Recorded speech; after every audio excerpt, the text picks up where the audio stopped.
Hallelujah. All right, I want you all to open your Bibles for today's message and for a very small and simple question. మనందరము ఎరిగిన ఒక ప్రశ్నతో ప్రారంభిద్దాం. ఆది కాండము 3వ అధ్యాయము. It's a very simple question, but expecting a sincere answer. ఇది చాలా చిన్న ప్రశ్న, కానీ తెలివైన జవాబు కాకుండా యథార్థమైన జవాబు కావాలి. అస్సలు తెలివిని వాడని యథార్థమైన జవాబు. ఏ simple question but expecting a sincere answer. ఆది కాండము 3:9. దేవుడైన యెహోవా ఆదామును పిలిచి, నీవు ఎక్కడా ఉన్నావనెను. చాలండి, త్వరగా కొన్ని ప్రశ్నలు. సరిగ్గా 1 అవర్లో ముగిస్తాను. 2 గంటలకల్లా సెలవు తీసుకుందాం. 3 గంటల వరకు భోంచేద్దాం. 3 గంటలకు వెళ్ళిపోదాం. అది ఒక అక్షరమే బాగా వాడబడుతుంది ఈ పూట. Come on, people of God, I am expecting a response. There is no meaning of being silent in God's presence. You people have to open your mouth even before the lunch. భోజనానికన్నా ముందే మీ నోరు తెరవబడాలని కోరుకొనుచున్నాను. ఏమంటలేదు మీరు? స్తోత్రం. హల్లెలూయా. ప్రభునందు మిక్కిలి ప్రియమైన దేవుని బిడ్డలారా, జాగ్రత్తగా వినండి. ఏదెను తోటలోనికి దేవుడు వచ్చి, ఏదెను తోటలోనే ఉన్న ఆదామును పిలిచి, ఆదామా నీవు ఎక్కడా? ఇప్పుడు చెప్పండి, ఆదాము ఏదెను తోటలోనే ఉన్నాడా లేదా? కొంచెం మంచిగా మీరు రాసేసుకుని పూసేసుకునే పనులు పెట్టుకోకండి. హాయిగా వినండి, జవాబు చెప్పండి చాలు. మీరు ప్రత్యుత్తరం ఏమిటో ఆలస్యం అయితేనే 2 అన్నది 3 అవుద్ది, 3 అన్నది 4 అవుద్ది. కారణం మీరు, నేను కాదు. వద్దాక బతిమాలించుకోవటం, మళ్ళీ అడిగించుకోవటం, that is time waste project. టపా ఆన్సర్లు చెప్తే స్పీడ్కి వెళ్ళిపోతుంది. దేవునికి స్తోత్రం అంటలా గట్టిగా.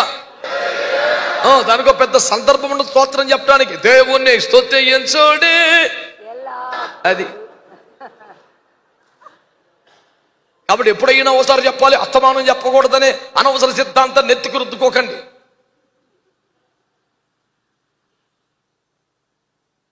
తినుటకు, త్రాగుటకు, కూర్చుని, లేచుకోటకు, పండుకోటకు ప్రతి దానికి సమయం ఉంది. ఒక స్తోత్రం చెప్పడానికి సమయం లేదు. ఎప్పుడు చెప్పాలి. అది మీ విషయంలో యేసుక్రీస్తును దేవుని చిత్తం.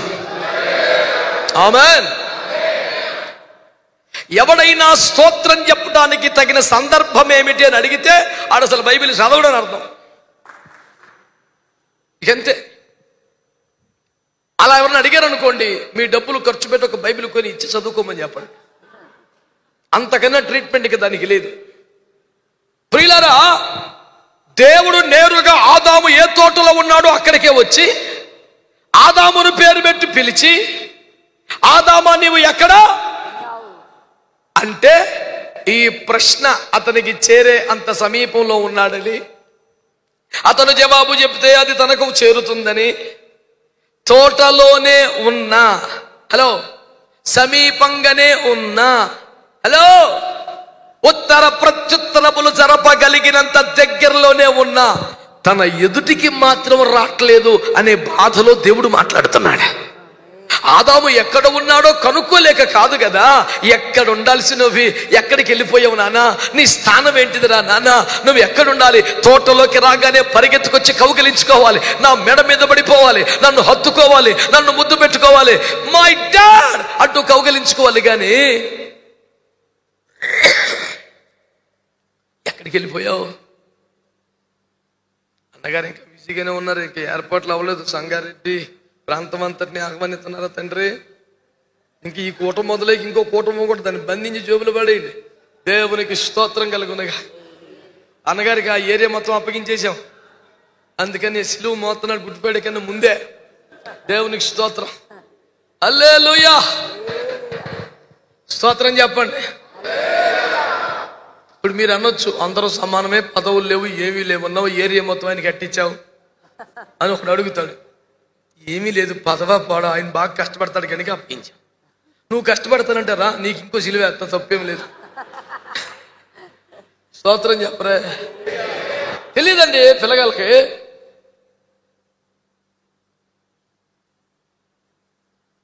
ఈ రోజున దేవుని వాక్యము ద్వారా మీతో ఒక ప్రశ్న మీ ముందుకు తీసుకొస్తున్నాను.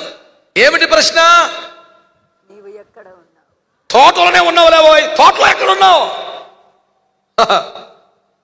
దేవుని తోటలో కూడా దేవునికి ఎదురుపడకుండా దాక్కుని ఒక సేఫ్ జోన్ ఒకటి కనిపెట్టుకున్నాడు. చెట్టు ఉంది, యేసు రక్తం ఇచ్చేయం. దేవుని స్వరం వింటాడు, దేవునికి జవాబిస్తాడు, కానీ దేవుని ఎదుటికి మాత్రం ఒక షీల్డ్ ఉంది ఆయనకి. దేవుని కృపలో ఆ చెట్టు పేరేంటో నాకు తెలియదు. కొంతమంది అయ్యగారులకి ఓ డినామినేషన్ ఉంది, ఇంకొంతమందికి కులం ఉంది. ప్రభువు నన్ను క్షమించును గాక, కొంతమందికి రాజకీయం అనే పార్టీ అజెండా లేని జెండా ఉందట, నాకు తెలీదు. అయ్యగారులు, మీరు దేవుని సేవలో ఉన్నారు, దేవుని తోటలో ఉన్నారు, దేవుని పనిలోనే ఉన్నారు, కానీ ఇందులో ఎక్కడున్నారు? దేవుని ఎదుట ఉన్నారా? ఏదైనా చెట్టు వెనకాల ఉన్నారా? హలో హలో హలో, ఏమన్నా తక్కువ అంచనా వేస్తున్నావా? నేను రోజు దేవునితో మాట్లాడుతున్నాడు చెట్టు వెనకాల ఉండి. గత రాత్రి ప్రభు నాతో మాట్లాడాడు, దేవుని స్వరాన్ని విన్నావు, కానీ చెట్టు వెనకాలే. నువ్వు దేన్ని షీల్డ్ చేసుకొని, దేన్ని అడ్డం పెట్టుకొని సేవలో బతికేస్తున్నావో నా అప్పీల్ వదిలేసి డైరెక్ట్గా యేసులో ముందుకు వచ్చి వస్తే ఏమవుతుంది? వినండి, వస్తే ఏమవుతుంది? తప్పిపోయిన కుమారుడు సర్వనాశనం అయిపోయి, భ్రష్టమైపోయి, పందుల్లో పందిగా మారిపోయి, దరిద్రమని తట్టించుకొని అక్కడ ఉన్నాడు. తిరిగి తండ్రి దగ్గరికి వచ్చాడు. అందరు చెప్పండి, తండ్రి దగ్గరికి ఎలా వచ్చాడు? స్నానం చేసి శుద్ధీకరింపబడి, కొత్త బట్టలు వేసుకొని, సెంటు కొట్టుకొని, కిరీటధారి అయి, అశ్వమనెక్కి, హలో మై డాడ్ వచ్చాడా? ఎట్టొచ్చాడు? సమస్తాన్ని కోల్పోయి, ఏమీ లేనివాడై. కొంతమంది వ్యాఖ్యాతలు చెప్పారు, సరైన వస్త్ర సంస్కారం కూడా లేకుండా చాలా ఘోరమైన పరిస్థితుల్లో వచ్చాడంట. బిడ్డలారా, శ్రద్ధగా ఆలకించండి. నేరుగా తండ్రి దగ్గరికి వచ్చేసాడు.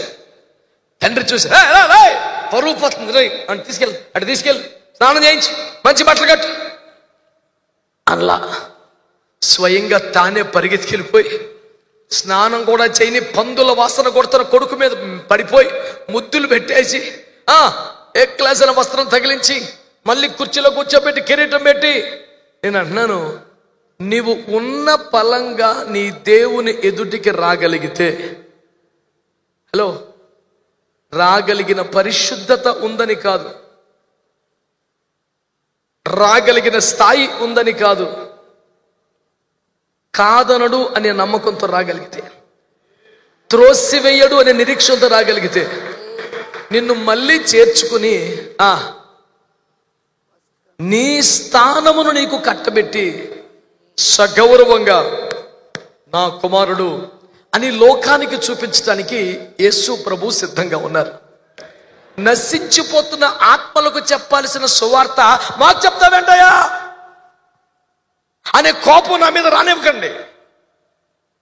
నా బాధంతా ఎందరో తప్పిపోయిన కుమారులు పందుల వద్ద నుండి వచ్చుచున్నారు, కానీ ఎందరో మహిమ కలిగిన దైవజనులు చెట్టెనకల నుంచి రావట్లేదు. That is my problem.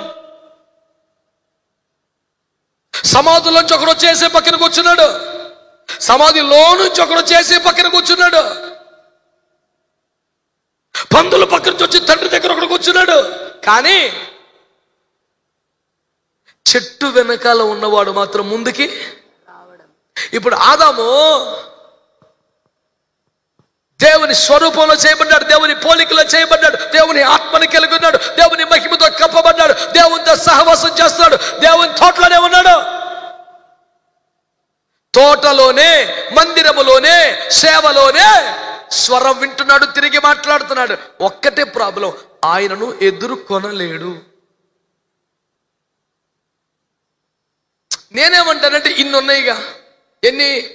తోటలో ఉండడం, దేవుని పనిలో ఉండడం, దేవుని స్వరం వినగలిగిన స్థాయిలో ఉండడం, తిరిగి దేవునికి నీ మాట వినిపించగలిగిన స్థితిలో ఉండడం, ఇన్నున్నాయిగా. ఇంకొకటేగా, ఏంటది? ఆయన ముందుకి వస్తే చంపడో, వస్తే కొట్టడో, వస్తే తృణీకరించడం అంటాకి ఆ తప్పిపోయిన కుమారుడు గొడవ చెప్పా, నువ్వు రా, వచ్చి కాళ్ళ మీద పడిపో.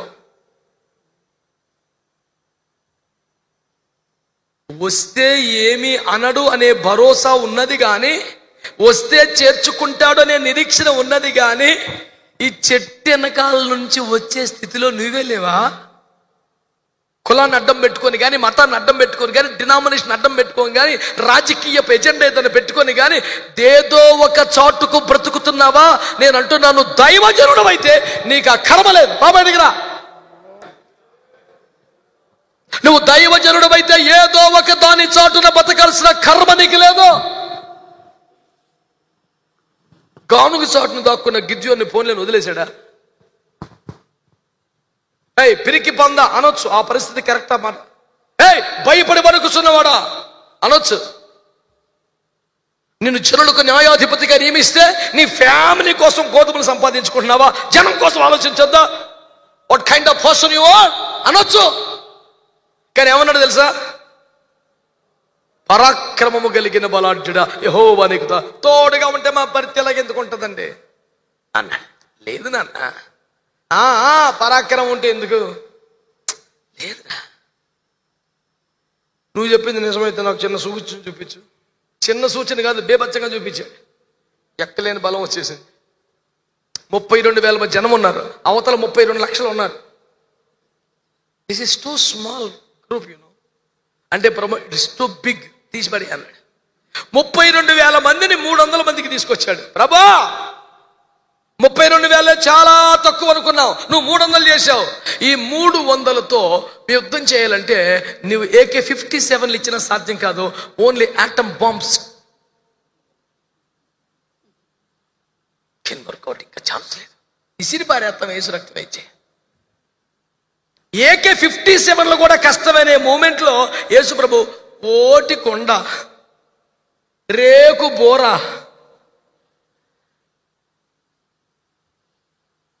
కాగడ, దివిటి ఇచ్చి ఈ 3 సరిపోతాయి అన్నాడు. జనం 300 చేతికి ఇచ్చిన ఓటి కొండలా, రేకు బోర్లా. ప్రభు నువ్వేం చెప్పదలుచుకున్నావు? ఈ ఆయుధాల కన్నా నేను ఇంపార్టెంట్ రా, నేను చూసుకుంటానులే పద. స్తోత్రం చెప్పొచ్చుగా. హల్లెలూయా. ఇదంతా ఎందుకు చెప్తాను ఇప్పుడు? టాపిక్ గిద్యోను యుద్ధానికి మరలా నువ్వు ఎదరకొస్తే చాలు. తెగించి ముందుకు వచ్చిన పిల్లోడికి సన్మానమే జరిగింది. ఓపిక చేసుకుని ఎదరకొచ్చిన గిద్యోనికి వీర విజయమే దక్కింది. చెట్టు వెనకాల ఉండిపోయినోడికి ఏమీ దక్కదు. ఇప్పటికైనా డినామినేషన్ని, రాజకీయాల్ని, ఏదో ఒక దాన్ని అడ్డం పెట్టుకుని దాని వెనకగా సేవ చేసే దరిద్రాన్ని వదిలించుకొని ధైర్యంగా ప్రేమించే, కాదనని, త్రోసివేయని, కనికరించే, ఘనపరిచే యేసు దగ్గరికి మనం వచ్చేద్దాం. కొడితే మంచిగా కొట్టండి, లేకపోతే మానేయండి. సప్పిడి దెబ్బలు కొట్టవా కొడా. Praise the lord. ఇంకెందుకు సార్ అంత మంచి దేవుడు ఉన్నాక?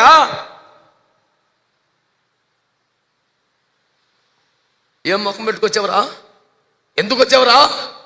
ఆస్తిని నాశనం చేసి ఊర్లో పరువు తీసి పందిలో పందిగా మారిపోయి మళ్ళీ నా ముందుకు వస్తావట్రా? పరువు తీసిన పాపిష్టవాడా పొమ్ము అనలేదుగా.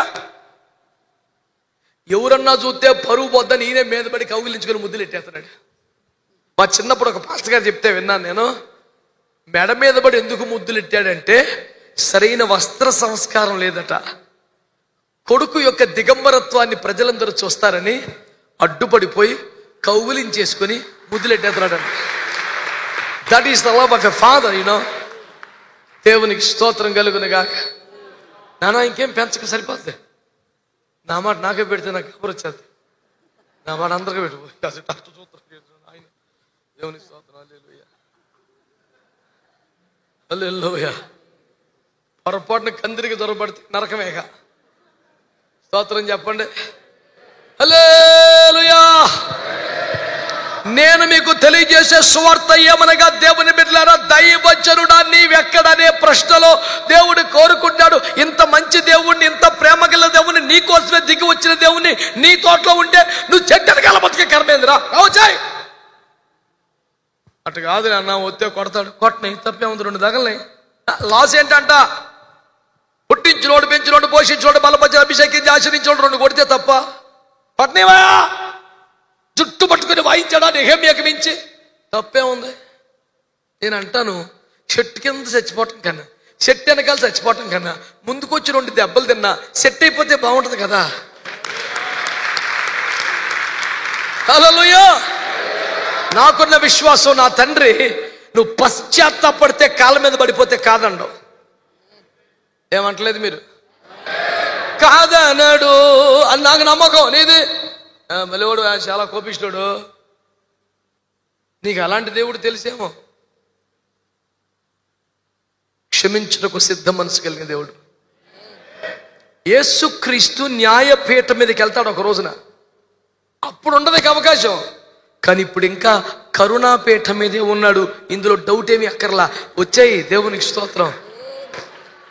అంటే యాక్చువల్గా వాళ్ళ దగ్గర 5 లక్షలు తీసుకున్నాను అన్న, అందుకని ఆ పార్టీకి పని చేస్తున్నాను, నీకు దండం పెడతాను, ఏదో ఒక అప్పు చేసి ఏదో కొండ మండ శంభు తప్పాలు అమ్మేసి దాడికి ఇచ్చేసి వచ్చిరా బాబు. స్తోత్రం అనండి. అంటే ఆ సంస్థలో మొన్న పారి కూడా కట్టించారన్నా, అందుకనే మరి చెట్టు వెనకాల ఉండిపోయారు. ఏదో తిప్పలు పడి ఇచ్చి వాళ్ళకి దండం పెట్టాయి. దాసుడు తప్పుల దండంతో సరి దేవునికి స్తోత్రం కలుగునుగాక అనరా? కలుగునుగాక, జరుగునుగాక, అవునుగాక, బౌనుగాక అన్నప్పుడు మీరు ఏమనాలి? మీరు మౌనం వీడుదురుగాక, మీ నోరు తెరవబడునుగాక, పావురవాణి స్వరం మధురమే, అయితే ఇది నాకు వినబడ నిమ్ము. అందుకే అడిగే భోజనానికి వెళ్ళిపోదామా అని. అప్పుడేమో నో ఏ అన్నారు. ఇప్పుడేమో సౌండ్ లేదు. యాక్చువల్గా పిల్లలు పెట్టిన సౌండ్ సరిపోయింది, మీరు సౌండే సరిపోట్లా. వాళ్ళు బాగానే పెట్టారు. స్తోత్రం చెప్పండి. అదే కొంచెం పెంచవచ్చు. ఇంకా నీ నోరు బాగా తెరిచి స్తోత్రం చెప్పి కేకలేస్తే లోపల వ్యవస్థలన్నీ శుద్ధీకరింపబడి ఆకలి పెరిగి చక్కని భోజనము. అరే భయ్ అభి ముస్కురానే లగే లోగ్. మీకు వడ్డించబో పదార్థముల లిస్టు మీకు తెలిసినదా? అది ముద్ర వేయము, ఇప్పుడు బయలుపరచొద్దు. దేవునికి స్తోత్రం కలుగునగా. చెబుదాం ప్రియులారా, నీవు ఎక్కడ అనండి. ఇన్ని సంవత్సరాలు దేవుని ప్రేమను అనుభవించిన తర్వాత కూడా ఇంకా డినామినేషన్ చట్టమే, ఇంకా సిద్ధాంతమే, ఇంకా పదవే. ఓరే నాయన, ఇంకెప్పుడుకి రా బాబు, రాకడ వచ్చేస్తుందో పక్క నుంచి. సూచనలు మొత్తం నెరవేరిపోతున్నాయి. ఒక దైవజనుడు అన్నాడు, ఇంకా నెరవేరవలసినవి ఏమైనా ఉంటే అది ఆయన రావడమే, అన్నీ అయిపోయినారు బాబు అన్నాడు. అంతలా నెరవేరిపోతుంది. ఇంకా నువ్వు యాక్చువల్గా నాకు కూడా మరి పరిశుద్ధాత్మ అంటే చాలా ఇష్టం అండి. కాకపోతే మరి మా సహవాసం ఏంది, మీ సహవాసం అంతా పరిశుద్ధ. మరి ఏం తెచ్చుకుందాం? అపవిత్రాత్మ తెచ్చుకుందామా? ఓ పుతోను ఏం తెచ్చుకుందాం? పొగుడుద్ది ప్రసంగానికి ముందు పుతోను. మరి ఏం తెచ్చుకుందాం సార్ మినిస్ట్రీకి? పరిశుద్ధాత్మ వద్దా? ఎవరు కావాలా? ఒక పుతోనైతే మీరు సర్వోన్నతులైన దేవుని సేవకులు, మీరు రక్షణ మార్గం ప్రకటిస్తారు. జాతీయ, అంతర్జాతీయ, విశ్వవిఖ్యాత బేబత్సహ పాస్టహ వస్త్రాడహో. ఏందిరా ఈ దరిద్రం? ఈ ప్రపంచంలో ఒక వ్యక్తికి దైవజనుడు అనే మాట కన్నా గొప్ప పదం ఉంటుందా సార్? అంతకన్నా పెద్ద ఘనత ఉందా? ఈ మనుషుడు మన మనుషుడు కాదురా, దేవుడి మనిషిరా, ఇతడు దైవజనుడురా. అంతకన్నా ఘనత ఇంకేమైనా ఉందా అండి? నువ్వు ఎన్ని తగిలించుకున్నా దాని ముందు చిన్నయ్యే. దైవజనుడు అనే స్థాయి కన్నా గొప్పది ఇంకేమి? మరి ఇప్పుడు దైవజనుడు వచ్చి వాక్యం చెప్తారంటే వీడికి కిక్ ఇవ్వట్లా. ఎందుకు ఇవ్వట్లా? వీడి గంజాయికి కొకైనికి అలవాటు పడిపోయిన రకం. వీడికి ఛాయ్ ఇస్తే మొత్తం వదలదు. వీడి రేంజ్ వేరు. ఎవడాడు? వ్యసనపరుడు. దైవజనుడా, నీవు అలాగున ఉండక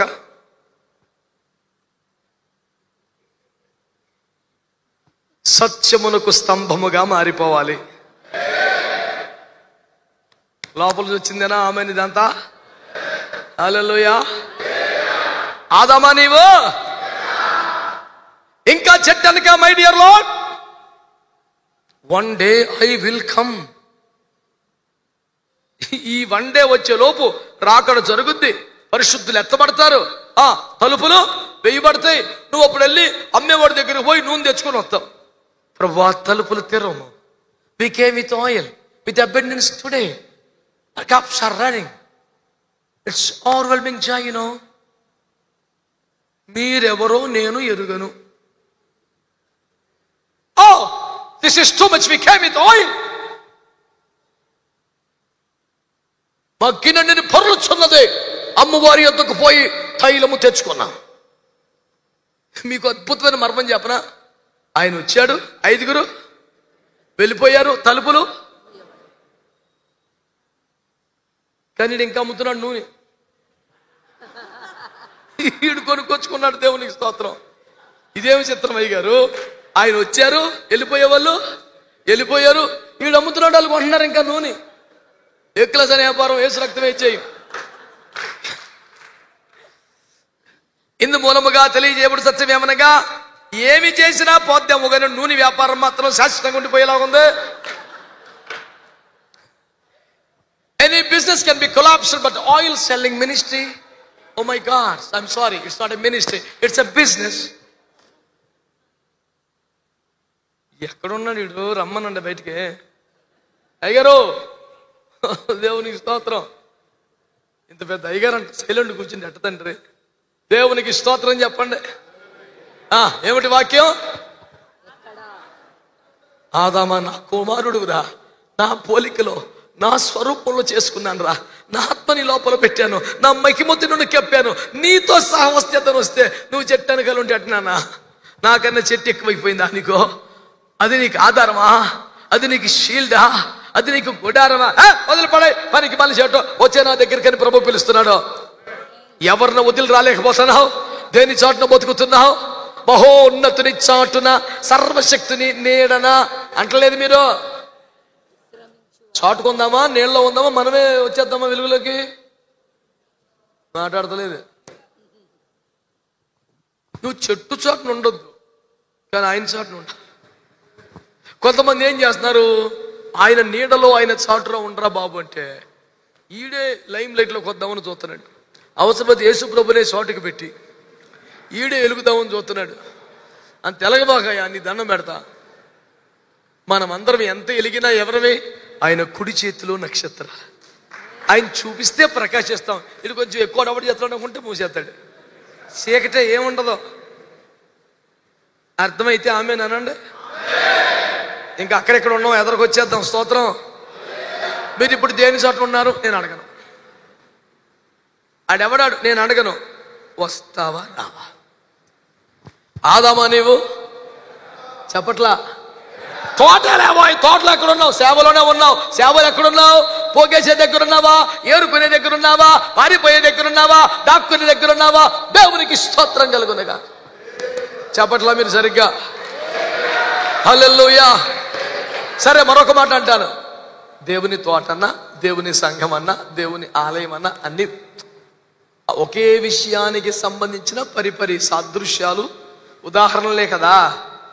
ఇప్పుడు దేవుని ఆలయం అందాం అనండి. ఈ ఆలయానికి వచ్చిన తర్వాత అంతస్తుల మీద అంతస్తులు ఉంది. దేవునికి స్తోత్రం. అయ్యగారు లేకపోతే ఎటు పోతున్నావు? అందులోకి వెళ్తే మా పిల్లడు వచ్చి ఒకటి నొక్కాడు. అయ్యగారు అన్నారు, 1 కాదు 4 నొక్కు. పై అంతస్తుకి వెళ్ళి శుభ్రమై వద్దాం అన్నారు. దేవునికి స్తోత్రం.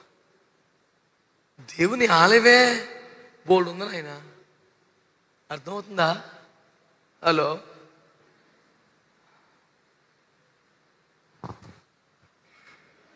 ఇది ఈ సీజన్. ఇది దీనికి కనెక్ట్ అయ్యారు. ఎట్టన్నా ఏం లేదు అన్నపాడు కాదు. జిందాబాద్. ఇద్దరిద్దరం పాడుగాను దేనికి ట్యూన్ అయ్యారండి? ఆ చెట్లన్నీ వదిలేసి ముందుకు రండి. యేసు రక్తం ఏం చేయి. మన డిపార్ట్మెంట్ కాదో. స్తోత్రం అంటలా మీరు. హల్లెలూయా. తోటలోనే ఉన్నాడు కానీ యేసు ముందుకు అది ఆ కాన్సెప్ట్ అట్ట పెట్టుకొని తోటైనా ఆలయమైనా అంతా సేవకు సాదృశ్యమే, పరిచర్యకు సాదృశ్యమే. దాన్ని మనకు అర్థం కావడానికి ఆలయంలో ఎక్కడున్నారు అంటున్నాను. చెప్పండి, ఆలయంలో చెప్పండి. ఆలయంలో ఎన్ని భాగాలు? ఆవరణం, పరిశుద్ధ స్థలం, రైట్. ఇందులో నువ్వు ఎక్కడున్నావు? ఇప్పుడు స్టేజ్ మీద ఉన్నాను కాబట్టి నేను అతి పరిశుద్ధంలో ఉన్నట్టు, పరిచర్య చేస్తున్న బిడ్డలు ఆవరణలో ఉన్నట్టు, మీరు పరిశుద్ధ స్థలంలో ఉన్నట్టు ఏం ఫీల్ అవ్వక్కర్లా. ఇది మనకు అప్పగించబడ్డ పనుల కోసం ఆయా చోట్ల ఉన్నాం. ఇప్పుడు అక్కడ టీ పోసేవాడు, బిస్కెట్ ఇచ్చేవాడు నాకన్నా పరిశుద్ధులై ఉండొచ్చు. దాంట్లో పెద్ద విచిత్రం ఏమీ లేదు. మనకు అప్పగించబడ్డ పనులు చేస్తున్నాం మనం, అంతే. నిలబడ్డ స్థానాన్ని బట్టి పొజిషన్ క్యాలిక్యులేట్ చేయబాకండి. ఇది అమాయకం. దానికి మనకు దూరంగా ఉండాలి. దేవునికి స్తోత్రం. ఇప్పుడు నా ప్రశ్న, ఆలయంలో ఎక్కడ ఉన్నారు అనండి. కౌరవ కుమారులు అడుగు, వాళ్ళు ఏమంటారు? నీ ఆవరణములో ఒక్క దినము గడుపుట. ఎందుకంటే వాళ్ళకి బలిపీఠం ఇష్టం. దాన్ని పట్టుకొని బతికిపోయారు. తమ చిన్నాన్నలు, పెద్ద నాన్నలు, నాన్నగా పిన్నమ్మలు అందరూ చూస్తుండగానే చచ్చిపోయారు. వీళ్ళ కాళ్ళ కింద భూమి కూడా నాశనమైపోయే లోపు బలిపీఠపు కొమ్ములు బతుకొని బతికిపోయి నీ బలిపీఠం దగ్గర ఒక నివాస స్థలం అనుకొని హాయిగా ఆనందంగా బతుకుతున్నారు. ఇప్పుడు నా ప్రశ్న ఏంటంటే, వాళ్ళు 42వ కీర్తన రాసినా, 43వ కీర్తన రాసినా, 84వ కీర్తన రాసినా, 45 రాసినా, లేవి రాసినా వాళ్ళ కాన్సన్ట్రేషన్ అంతా బలిపీఠమే, బలిపీఠమే, బలిపీఠమే, బలిపీఠం. అక్కడ బతికితే చాలు, అక్కడ ఉంటే చాలు, ఇక తిరగలేదు, నా జీవిత కాలం అంతా బలిపీఠమే అని సంతోషపడుతున్నారు. బ్రతికించింది కదండి కృతజ్ఞతగా. నేను అంటాను, మరి బలిపీఠము దగ్గర ఒక్క దినము కనిపెడితేనే 1000 దినముల కన్నా శ్రేష్టమైతే బలిపీఠం ఎక్కడ ఉంటుంది? ఆవరణంలో. మరి ఆవరణంలో ఉన్నోడికి ఎంత ఆశీర్వాదం అయితే పరిశుద్ధ స్థలంలోకి వస్తే, అతి పరిశుద్ధ స్థలం దాకా రాగలిగితే ఎవడవా అతి పరిశుద్ధానికి ఎలా వస్తాం? అతి పరిశుద్ధ స్థలానికి పరిశుద్ధ స్థలానికి మధ్యలో ఉన్న తెరను యేసు ప్రభు చింపేసి ఏకం చేసేసాడు. పాత నిబంధన కాలంలో ఎవడు పడతాడికి లైసెన్స్ లేదు. ఆవరణం దాకే, బలిపీఠం దాకా వస్తేనే గొప్ప. కాబట్టి ఆ కాలంలో నీ ఆవరణములో ఒక్క దినము గడుపుట, అది ఈ కాలంలో అది లేదు. నేరుగా ఎక్కడికి రావాలి? ఆయన కృపాసనం దగ్గరికి రావాలి.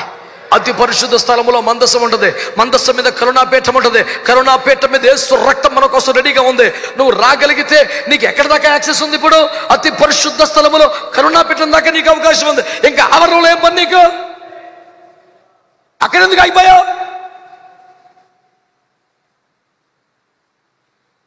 కాబట్టి ఆలయములో నీవెక్కడ? నా ప్రశ్న అర్థమైందా?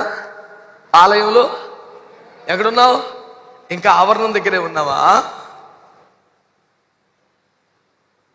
బలిపీఠం దగ్గరే ఉన్నావా?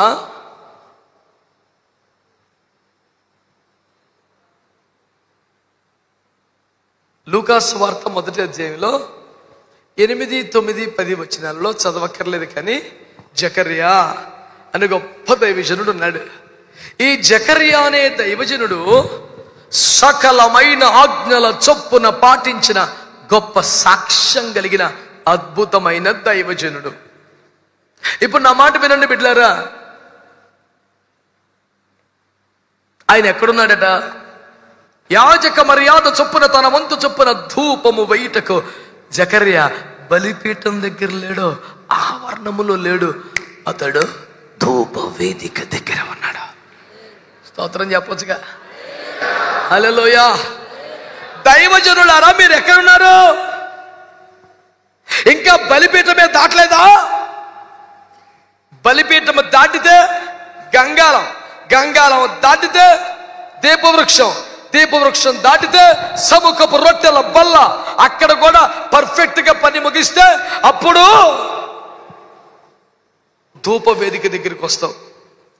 ధూప వేదిక దగ్గరికి వస్తే ముఖాముఖిగా దేవుని చూసే ఛాన్స్ నీకు వస్తుంది. ఒక మంచి స్తోత్రం చెప్పండి. బైబిల్లో 2 మాటలు మీకు జ్ఞాపకం చేస్తాను, చదవక్కర్లేదు, కానీ నిర్గమకాండములో ప్రత్యక్ష గుడాలను ఎక్స్ప్లెయిన్ చేస్తూ ఏమన్నారు? బలిపీఠం గురించి మాట్లాడుతూ అక్కడ నిన్ను నేను కలుసుకుంటానన్నాడు. మళ్ళీ ఇదే మాట ధూపవేదిక దగ్గర అన్నాడు. ఇదే మాట మళ్ళీ అక్కడ అన్నాడు, ధూపవేదిక, అక్కడ నిన్ను కలుసుకుంటాను. అంటే బలిపీఠం దగ్గర కూడా దేవుణ్ణి కలవచ్చు, కానీ వ్యత్యాసం లేదా? వ్యత్యాసం లేదా? ఇంకో రకంగా చెప్పనా, ఎరికో త్రోవలో రక్తపు మడుగులో పడిపోయిన దగ్గరికి దేవుడు వచ్చాడు, మేడగదిలో కూడా దేవుడు వచ్చాడు. తేడా లేదా? మాట్లాడుతుంది మీరు.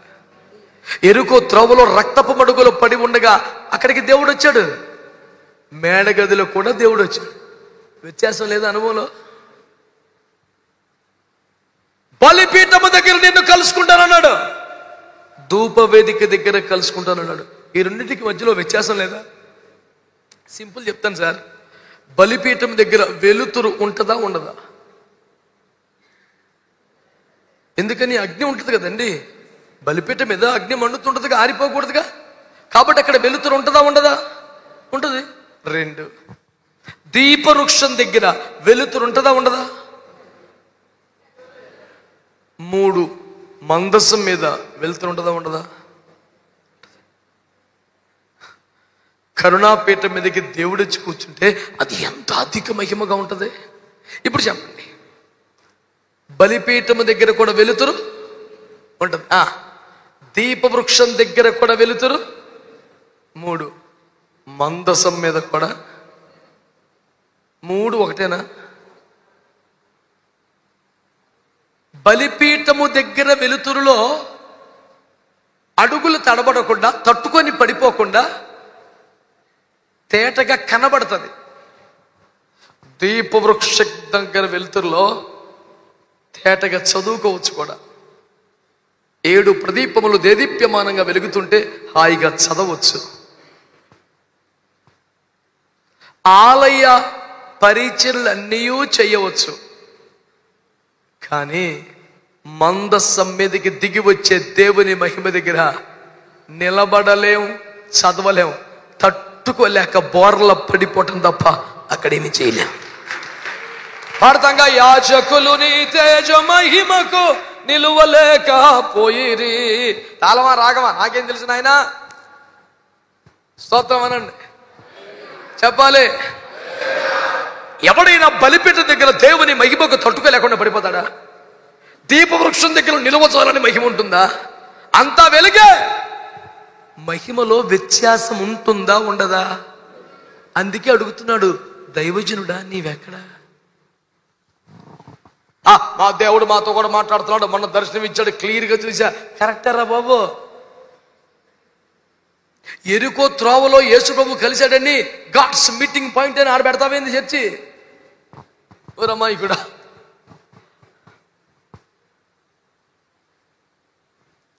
Pickup point cannot be the office.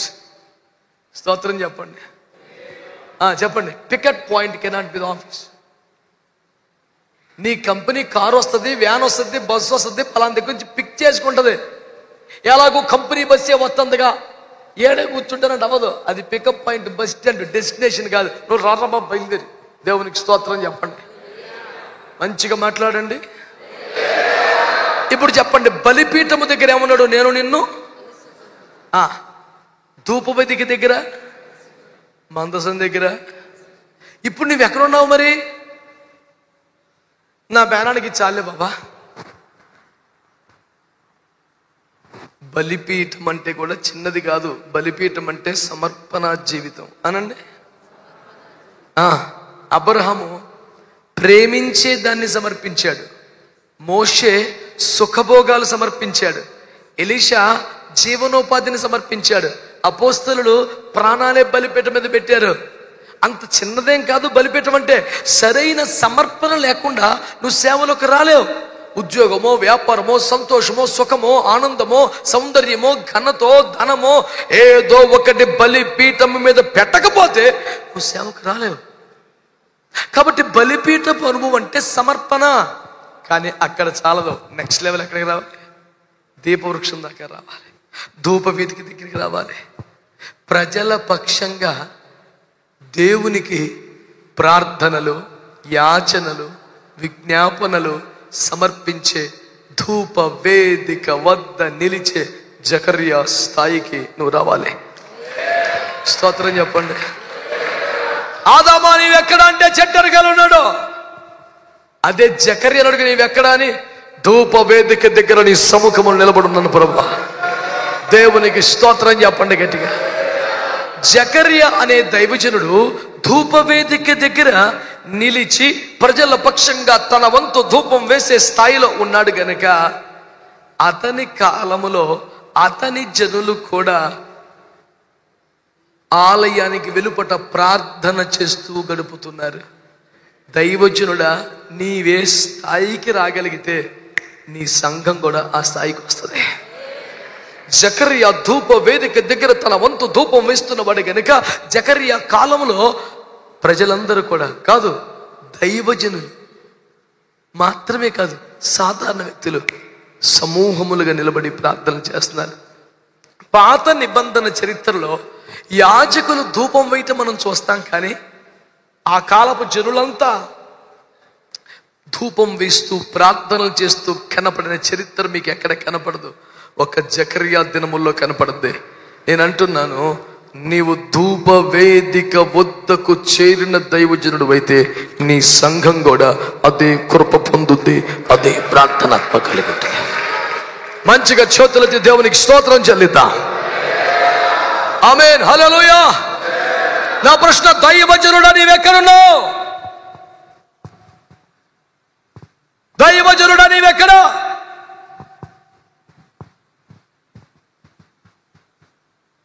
ఒకడు ఆయన చెట్టరికాయలు ఉండిపోయాడు,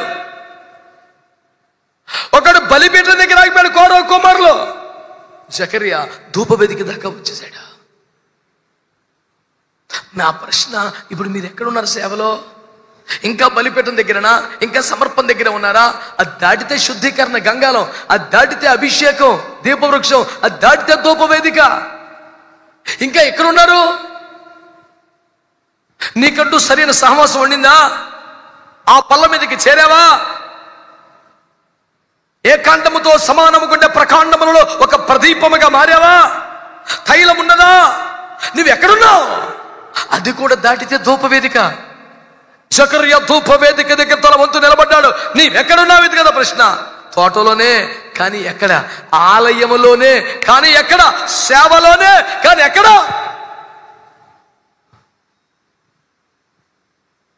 ఇందాక అయ్యగారు శుభాకాంక్షలు చెబుతా, ప్రార్థన వేరు, ఉపవాస ప్రార్థన వేరు అన్నారు. అప్పుడే మర్చిపోయారా? నేను మర్చిపోయానో లేదని చూస్తున్నారా? మీ ప్రేమకు వందనాలు నాయనో. చెప్పండి గట్టిగా స్తోత్రం. హల్లెలూయా. ఇప్పుడు చెప్పండి, మోషే ఉపవాస ప్రార్థన ఎలా చేశాడట? మంచి సోఫా ఒకటి వేసుకొని, యువతల రాగి జావా, యువతల లస్సీ, యువతల డ్రై ఫ్రూట్ లస్సీ, యువతల బనానా లస్సీ. ఓరి తిండి మండిపోను, అసలు మామూలు అన్నం కానీ ఇదే ఎక్కువ కదరా. సుడు తిరిగి ఇన్ని పెట్టుకొని, గాలిపోను ఒకరిని పెట్టుకొని, ఎప్పటికప్పుడు చెమటలు దొరిచేవని ఒకరిని పెట్టుకొని, వేసి ఎప్పటికప్పుడు బ్యాలెన్స్ చేపించి, మధ్యలో 24 బ్రేకులు తీసుకొని, దేవుని కృపను పడిన దినమంతయో ఉపవాస ప్రార్థనలో నలిగిపోయి చెమట కూడా పట్టలేదు కదా నీకు. మోషే 40 రోజులు ఉపవాస ప్రార్థన ఎలా చేశాడు తెలుసా? మీరు చెప్పండి, ఎలా చేశాడు?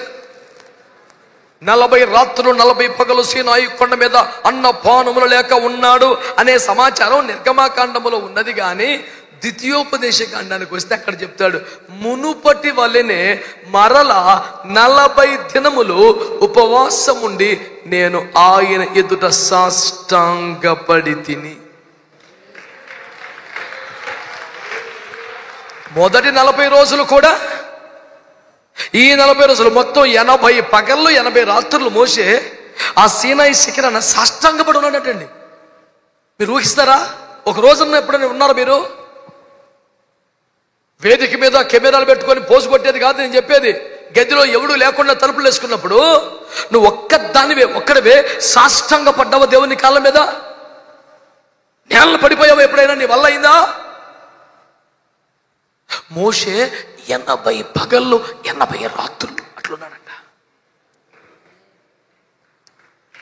అన్నపానములు మానాడు అనేంత వరకు ఓకే, కానీ 80 రోజులు కూడా సాష్టాంగపడి ఉన్నాడంట.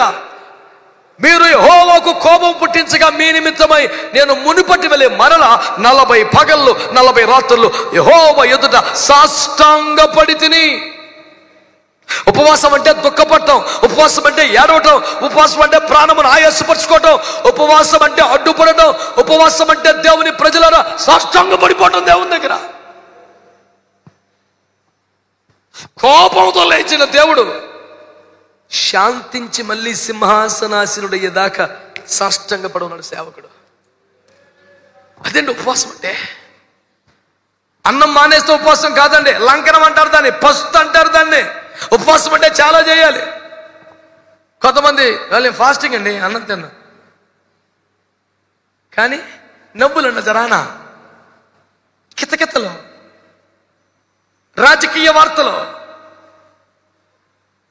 సరదా సరదా సరదా డ్యాన్సులు, పనికి మన ఉపవాసం, అదే ఉపవాసం, అదే లోకానికి వేరైపోవాలి. ఆ దరిద్రం అంతా నీకు దగ్గర రాకూడదు. అన్నపానములు మానటం కాదు, ఇంకా చాలా మానాలే ఉపవాసం అంటే.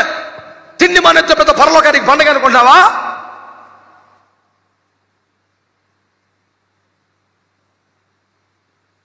లోక వార్తలు చెప్పుకోకూడదు, పని వారిని కష్టపెట్టకూడదు, ఆహారం వేడొకరికి ఇచ్చేయాలి.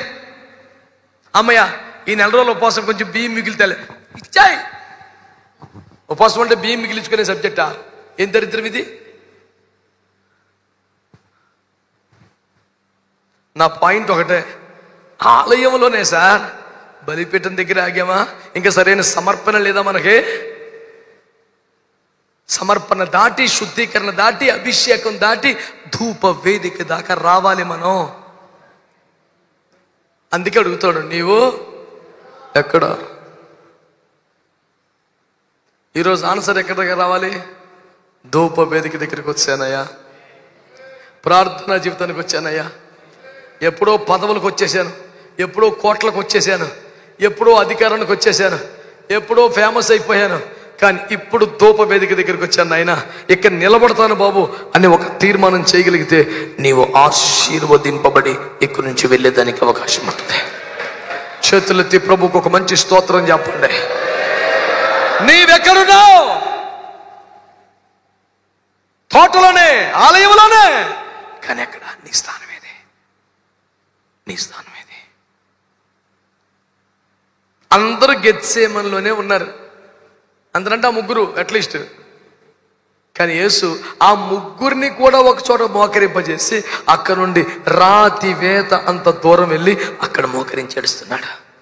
గెత్సేమన్లోనే కునికిపాట్లు పడే దశలో వీళ్ళు ఉన్నారు, కానీ గెత్సేమన్లోనే చెమట రక్తముగా చిందించగలుగుతున్న స్థానంలో యేసు ప్రభు ఉన్నాడు. నీవెక్కడున్నావయ్యా బాబు? గెత్సేమనే గేటు కాడు 9 మంది అవుట్, లోపల ముగ్గురు కునికిపాట్లు, రక్తము చిందిస్తున్న స్థానములో యేసు ఒక్కడే ఉన్నాడు. నా ప్రశ్న, నువ్వెక్కడున్నావు? దైవజనుడా, సేవకురాలు, నువ్వు ఇప్పుడు ఆ బలిపీఠ పనువాళ్ళు దాటి చెట్టనకి ఉన్న దుస్థితిని మాని ధూప వేదిక దగ్గరికి ఆయన ముఖాముఖి అనుభవానికి రాగలిగితే నీవు జనములకు దీవెనగా, దేశమునకు ఆశీర్వాదకరముగా నిన్ను దేవుడు వాడుకుంటాడు. నీవెక్కడున్నావు? సరే, సేవలోనే ఉన్నానయ్యా, తోటలోనే ఉన్నానయ్యా, ఆలయంలోనే ఉన్నానయ్యా, దీపవృక్షం దగ్గర ఉన్నానయ్యా, ధూపే దగ్గర ఉన్నాను, ఓకే ఉన్నావు కదా.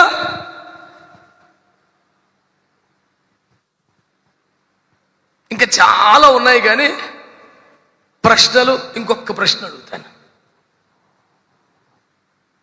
యెహోషువ గ్రంథం 5వ అధ్యాయంలో దూసిన ఖడ్గము చేత పట్టుకున్న యెహోవా దూతను చూసి యెహోషువ అంటాడు, హలో, మీరెవరి పక్షం? నా పక్షమా, శత్రుపక్షమా? మిమ్మల్ని అడుగుతున్నాను, అమ్మగారులు, అయ్యగారులు, మీరెవరి పక్షం? ఎవరుకోండి, ఎలక్షన్ గురించి కాదు అడిగింది, లేనిపోంది. పేపర్ చదివి టీవీ చూసి ఇక్కడికి వచ్చి గబుక్కున మేమా మరి, ఆహా, అది కాదు మన డిపార్ట్మెంట్. మీరెవరి పక్షం? యెహోషువ ఏం గుండెగాయండి మనిషికి. దూసిన ఖడ్గము చేత పట్టుకుని యెహోవా సేనాది పక్కన నిలబడితే, హలో మీరెవరి పక్షం? మా పక్షమా మా శత్రువుల పక్షమా? 31 మంది రాజులను చెప్పేసినాడు. 9 అడుగుల ఇనప మంచం వేసుకొని పడుకునే భారీ కాయుడు బాషాన్ రాజు ఓగుని చెప్పేసినాడు. మామూలు ఆయన కానీ అన్నా. హలో మీరెవరో? మా పక్షమా మా శత్రు పక్షమా అంటే ఆయన అంటాడు, నేను యెహోవా సేనాధిపతిగా వచ్చాను. రక్తమే జయం. దేవునికి మహిమ కలుగును గాక. కనీసం ఒక 7 ప్రశ్నలు మీ ముందు పెడదాం అనుకున్నాను, కానీ ఈ రెండిటితో సరిపెడుతున్నాను. 1 నీవు వినబల్లా, అది. 2 నువ్వు ఎవరి పక్షం? స్తోత్రం చెప్పండి. హల్లెలూయా. మరి మేము ఈ ట్రిప్లో మరి ఈసారికి వారికి సపోర్ట్ చేద్దాం అనుకుంటున్నాం. ఏందిరది? హలో, నీకు సపోర్ట్లతో రిపోర్ట్లతో పని లేదు. నువ్వు అందరి కోసం ప్రార్థన చేయటమే, పిచ్చి పనులు చేయబాకు. దేవునికి స్తోత్రం చెప్పండి. ఎటు పోయినా నన్ను అడుగుతున్నా, నేను ఒకటి తేరగా దొరికే జనాలకి. సార్ భాష గారు ఈసారి ఎవరు వస్తారు సార్ మీరు చెప్పండి. నేను అన్నాను, ఈసారి వేసుకొని పోతాడు. అదేంది అన్నాడు, ఇదిగో నేను త్వరగా వచ్చుచున్నాను అన్నాడు. నేను ఆ వాక్యాన్ని నమ్ముతున్నాను. యేసు వచ్చేస్తాడు తొందరగా అని చెప్పాను. అంటే అది కాదులేండి, నీకు అది కాదు, మాకు అదే. నీకు యేసు రాకని వెనకబెట్టి ఇంకేమైనా ముందు పెట్టే ప్రయత్నం నీకు ఉందా? మాకు లేదు, యేసు రాకడే ముఖ్యం. స్తోత్రం చెప్పండి. హల్లెలూయా. నువ్వు ఏ మూమెంట్లో ఉన్నావో, నువ్వు ఏ పక్షంగా ఉన్నావో, ఎక్కడ సందా తీసుకున్నావో దేవునికి స్తోత్రం. హల్లెలూయా. దుష్ట దుర్మార్గ నీచ నికృష్ట పాపిష్టి ఆశలు నశించునుగా. అన్ని పాపిష్టి లింకులు తెగిపోనుగా. దైవజనుడు తటస్థంగా దేవునికి మాత్రం అంకితమై ఉండునుగాక.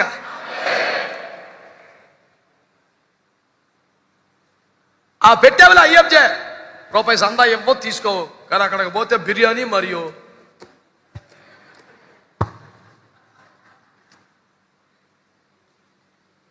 ఉన్నారా అమ్మగారులు అయ్యగారులు? మొన్న ఒకటి క్లాస్ అని సూట్ వేసుకొచ్చాడు నా దగ్గరికి. ఆడు ఎప్పుడు సూట్ మీదున్నాడు. యాక్చువల్గా ఆడికి సూట్ అవ్వలేదు కూడా. యాక్చువల్గా వేసుకొచ్చాడు. అనయా తమ్ముడా ఏంటి ఇది అంటే, మొన్న వెళ్ళా ఇచ్చారు అక్కడ.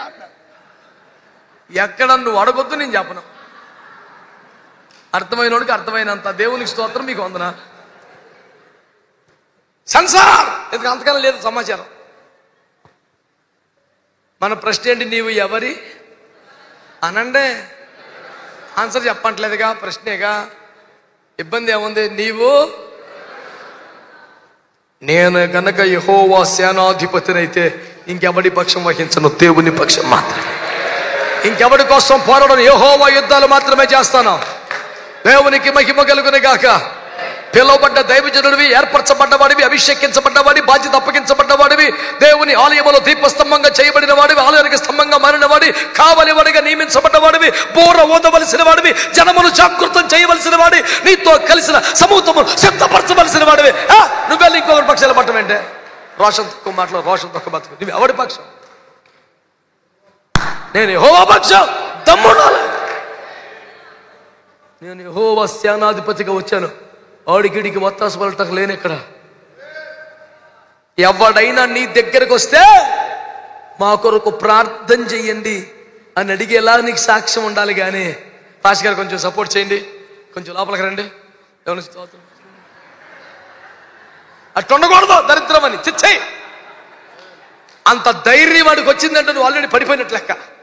నీకు సాక్ష్యం లేదని లెక్క. నేను అడగలేదన్నా, వాళ్ళే ఫోర్స్ చేశారన్నా. అయినా లోపలికి వెళ్ళి కూడా నేను తీసుకోలేదు తెలుసా. ఇక లోపలికి వెళ్ళాక తీసుకోకపోయినా తీసుకున్నట్టే. ఆయన తాటి చెట్టు కింద పాలు తాగిన కళ్ళే. నీ సాక్ష్యం పోయింది, నాశనం అయిపోయావు. స్తోత్రం చెప్పరా. అసలు లోపలికి వెళ్ళొచ్చునా? తెచ్చే నేను కవర్ తీసుకోలేదన్నా, బిర్యానీ తిని వచ్చేసాను. తీసుకోపోయావా? నా పేరు కూడా చెప్పి ఇంకోటి తెచ్చుకో, పిష్టి మాటలు మాట్లాడుతున్నావు. తు ఎక్దమ్ శైతాన్ కా బేటా బన్ గయా రే. జమానా ఉల్టా హో గయా, పూరా బదల్ హో గయా.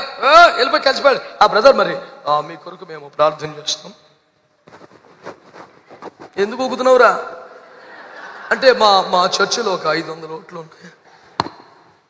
ఈ 500 ఓట్లు దిక్కుమల్ని బతుకు కాకపోతే ఈడు చెప్పినట్టు వాళ్ళు ఇనేవాళ్ళు అయితే ఇప్పటికి ఏసుప్రభులా మారిపోతారు కదా. ఈడి మాట ఎవడండి అక్కడ?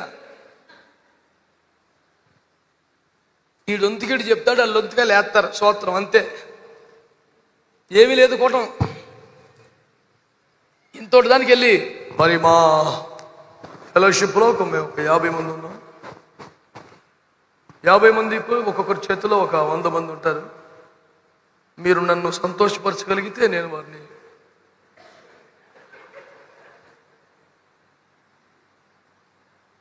పిల్ల సైతానీయుడు. ప్రశ్న, నీవు ఎవరి అంటలా నీవెవరి? మీ దండం పెడతా. యెహోవా సేనాధిపతి అయితే అలా ఉండు. అందరి కోసం ప్రార్థన చేయి. అందరి కోసం ప్రార్థన చేయి. నీ దగ్గరికి ఎవరు వచ్చినా ప్రార్థన చేయి. రాజ్యాంగం నీకు ఇచ్చిన పవిత్రమైన ఓటు హక్కును అంతే పవిత్రంగా వాడుకో. అమ్ముకోకో. దర్జాగా ధైర్యంగా బతుకు. అమ్ముడైపోవద్దు. ఇప్పుడు ఓటు హక్కు ఫ్యామిలీ అందరు కలిసి వెళ్ళి వేయచ్చా? ఫ్యామిలీ వెళ్ళేది ఆ క్యూ లైన్ దాకే. అక్కడికి వెళ్ళాక లైనే. మేమిద్దరం ఏక శరీరం కనుక నేను నా భార్య కలిసి వేయదు కొందరితో. అయ్యా అట్లాంటి కుదరవు. పద్ధతిగా మర్యాదగా ఎవరోట లేవలసిందే. రాజ్యాంగాన్ని గౌరవించాలి, చట్టానికి లోబడాలి, పవిత్రంగా ఓటు వెయ్యాలి, దేవుని పక్షంగా నువ్వు నిలబడిపోవాలి. చేతులెత్తి స్తోత్రం చెప్పండి. నేను పౌలు వాడను, నేను అపోల్లో వాడను. నువ్వు ఎవరి పక్షం? నీకోసం చనిపోయింది ఎవరు? యేసయ్యా. రక్తం కాచింది యేసయ్యా. ఆత్మనిచ్చింది యేసయ్యా. వాక్యం ఇచ్చింది యేసయ్యా. పరలోకం ఇచ్చేది యేసయ్యా. కాకపోతే మేమండి పలాంటి డినామినేషన్ కదండి. మనం దుబాయ్ పోతే ఒక పిల్లోడు తగిలాడు. నానా చర్చికి వెళ్తున్నావా అని అడిగాను. అని అన్నాడు, ఎక్కడ? మా ఊర్లో ఉన్న చర్చి ఎక్కడ ఉందండి. అదే పెద్ద గుడి గంట అక్కడ కనపడిందంటే అడిగి వెళ్ళిపోయాడు. ఈ డినామినేషన్ పిచ్చేందిరా. మనం యేసు రక్తంతో కొనబడ్డాం, వాక్యంతో కడగబడుతున్నాం, ఆత్మతో ముద్రించబడ్డాం, రాకడ కొరకు ఎదురు చూస్తున్నాం. ఇంకా సుట్రకాయలు ఏమన్నాయి? దేవునికి స్తోత్రం. అంతా ఒకటే, దేవునికి స్తోత్రం. కాదా? డినామినేషన్లేనా? దెబ్బలాడుకుందామా? నువ్వు వేరు నేను వేరు అందామా? సకల భేదములు నశించునుగాక, అడ్డుగోడలన్నీ కూలిపోవునుగాక, ఒక్క శరీర మందలి అవయవాలుగా మారిపోదుముగాక. నీవెవరి పక్షం?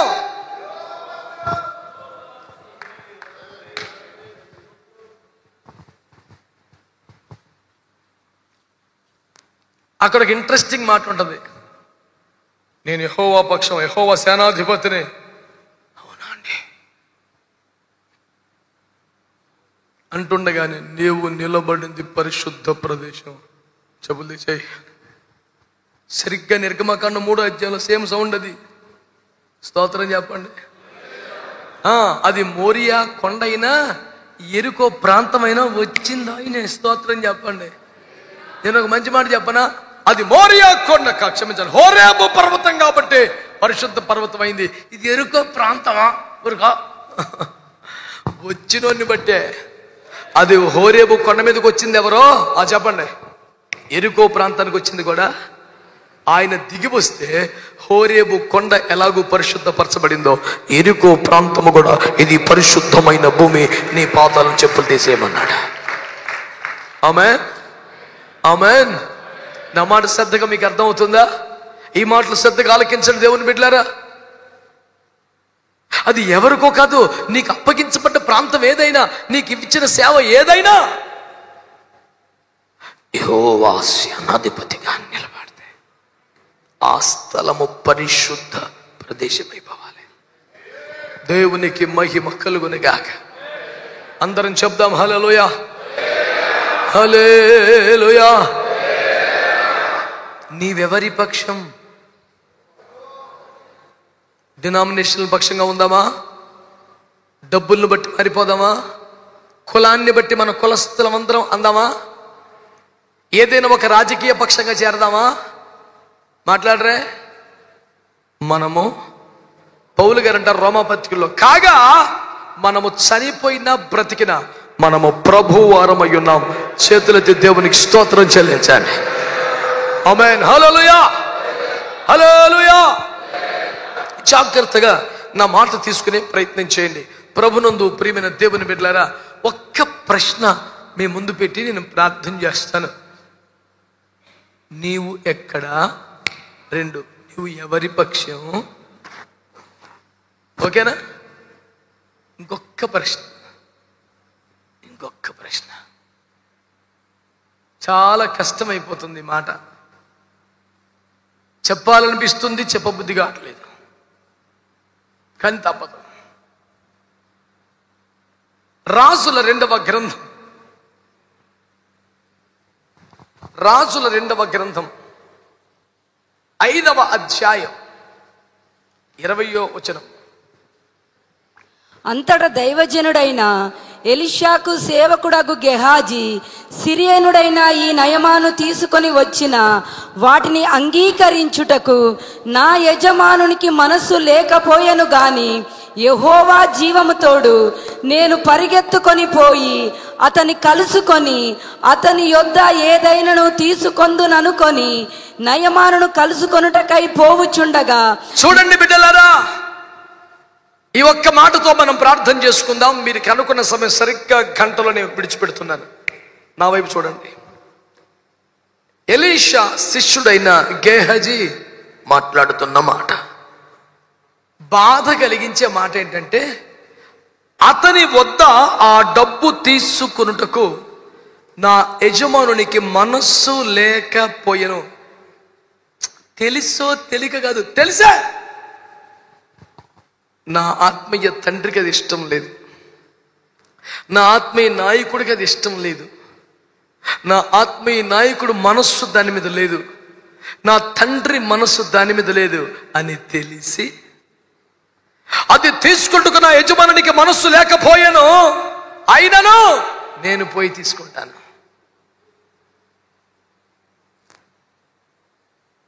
రెండు చేతులు జోడించి మనందరం అడుగుతున్నా, గుండె మీద చేయి పెట్టుకొని చెప్పండి, నీ తండ్రి మనసు నీకు అర్థమైందా? అసలు నీ పరమ తండ్రి మనసు నీకు అర్థమైందా? నీ ఆత్మీయ తండ్రి మనసు నీకు అర్థమైందా?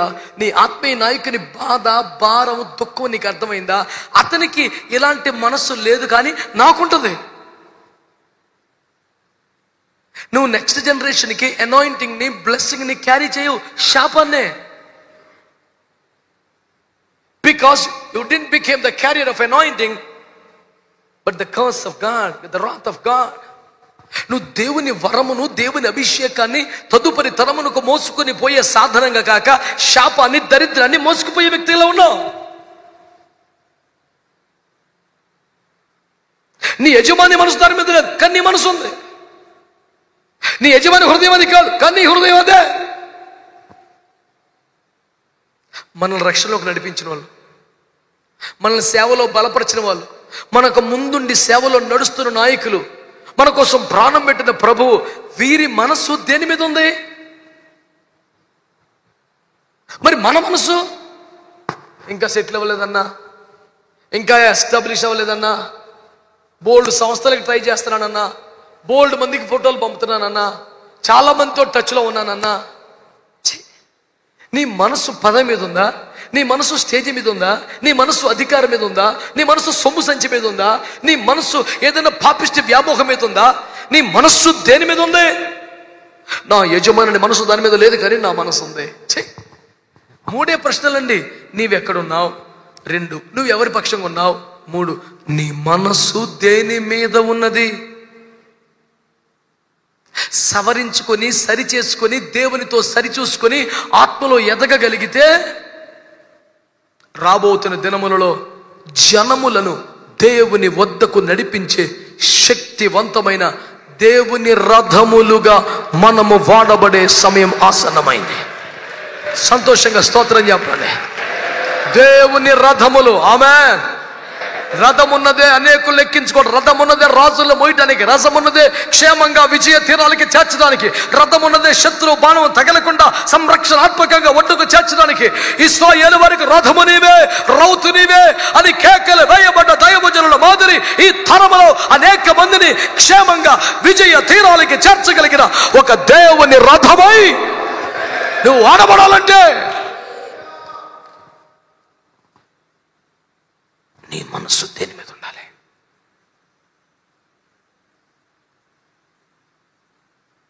ఈ మనస్సు తీర్మానం చేద్దాం. మీరా కొంతమంది తోటలోనే ఉన్నారు కానీ దేవుని ముందుకు రావట్లా. కొంతమంది ఆలయములోనే ఉన్నారు కానీ ఇంకా బలిపీఠం దగ్గరే ధూప వెదికి దాకా రావట్లా.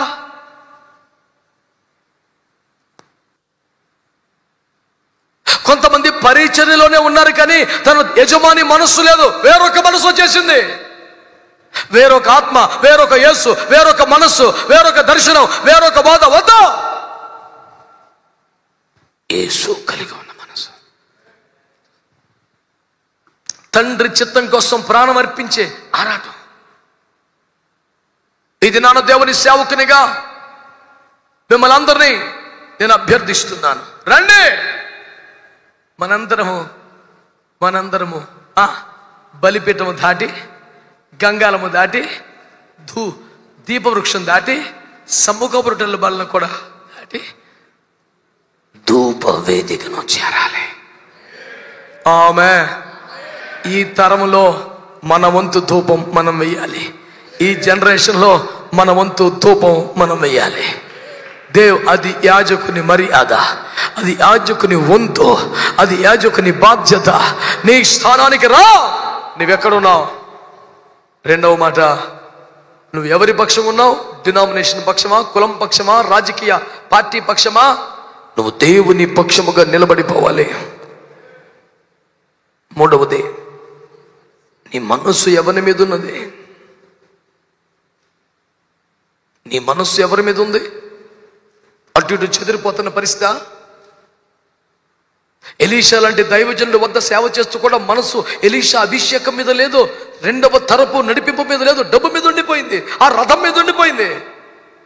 నీ మనసు ఎటుంది? నీ మనస్సు నిలుపు కనగలిగితే, మనస్సు అనే నడుము కట్టుకనగలిగితే నీ ద్వారా బలమైన దేవుని రాజ్య స్థాపన చేయడానికి దేవుడు సిద్ధంగా ఉన్నాడు. దైవజనుడా, 3 ప్రశ్నలకు జవాబు చెప్పడానికి నీకు మంచి మనసాక్షి ఉందా? తెలివిగా చమత్కారంగా మాట్లాడే విధానాన్ని పక్కన పెట్టి హృదయం లోతుల్లో నుంచి దేవుని ఎదుట చెప్పుకోగలవా? ఇది నా పరిస్థితి ప్రభు అని. ఆరోగ్యం అవకాశం ఉంటే మోకరించండి, లేదంటే తల ఉంచి కళ్ళు మూసుకోండి. ఈ 3 ప్రశ్నలకు దేవునికి జవాబు చెప్పడానికి కనీసం ఒక 3 నిమిషాలైనా ప్రార్థన చేద్దాం.